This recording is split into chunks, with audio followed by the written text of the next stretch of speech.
Hello, this is Steve, Dichroic Glass Man. Dang, what a bummer. Battery dies on the video. The nerve of that battery.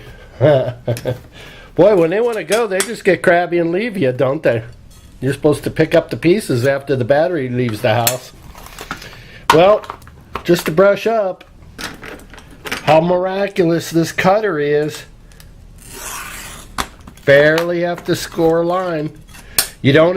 It's kind of weird getting used to not pressing down so hard, and you want to, because for the most part this is the toughest glass there is, and yet what? So let's see what happens when I utilize my typical conventional glass cutter, carbide.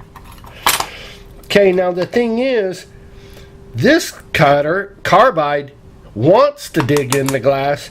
You want to bury it, and you almost crush the glass. Not a noise. Let's see if it cooperated. No.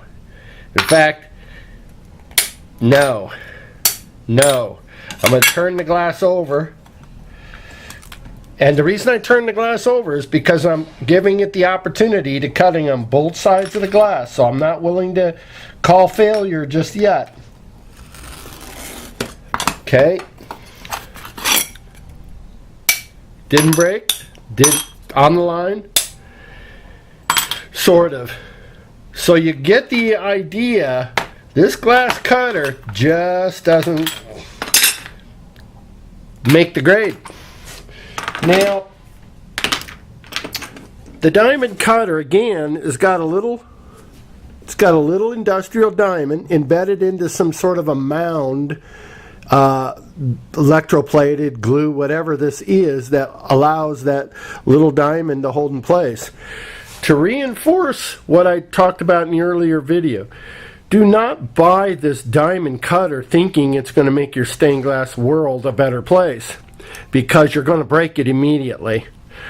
This sensitivity of this tip, this diamond, cannot withstand the textures that you would have in stained glass. And if this fell into one of those little holes, like on CD, Spectrum Clear CD, you could just knock the diamond right out of its mount, and then you've defeated your purpose. The point for the diamond cutter is putting it on hard glass. The glass has got to be so hard that in your mind you're saying, dang, what's it going to take, a diamond? Exactly. That's exactly. So we've got a cutter head here that's 1/4 of an inch wide. It's 1/4 of an inch this way. And with that said, you've got a lot of space to think about what you're going to do as far as you're lining up your line on your stained glass, your boro glass, your accuracy issues, and all that kind of stuff. Let's take a look at this head. It's 3/4 of an inch that way, and this way it's a 32nd under 1/4 of an inch. You don't oil this thing. It's not mechanical. The only thing that moves is this slightly. And I mean, your full range of motion is less than 1/8 of an inch. So this doesn't suggest you're going to use it for curves. So I'm going to ask you, as all stained glass people should have this element, adapt. If it doesn't exist, create it. So what I'm going to do, checking my, I better turn my body to get in on this thing a little bit sideways. What I'm going to do is I'm going to look down the side. I could cut a round circle. Doing it. This glass cuts so easy that I have no use for pliers on this. Now I'm cutting pretty crudely, but I was able to succeed in cutting a curve. and I did pretty close to my line. So what I'm saying is that as you're cutting your object, you're going to, instead of looking down the top, what I'm inviting you to do is hold, I am over here, in my point of view here, my head is over here, not over the top of it, so that I can watch my cutter maneuver around. I'm doing just fine. So what would have been a one process cutter, this glass cutter would only have been used under normal circumstances for cutting straight lines. I'm doing just fine with cutting a curve because I have to be part of the process.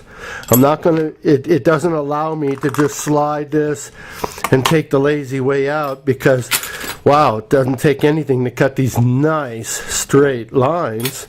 Well, you're going to have to be a little bit more proactive when it comes to cutting, but just put your head along to the side instead of right over the top so that you're able to see that little point meeting that line on your glass. You'll do just fine.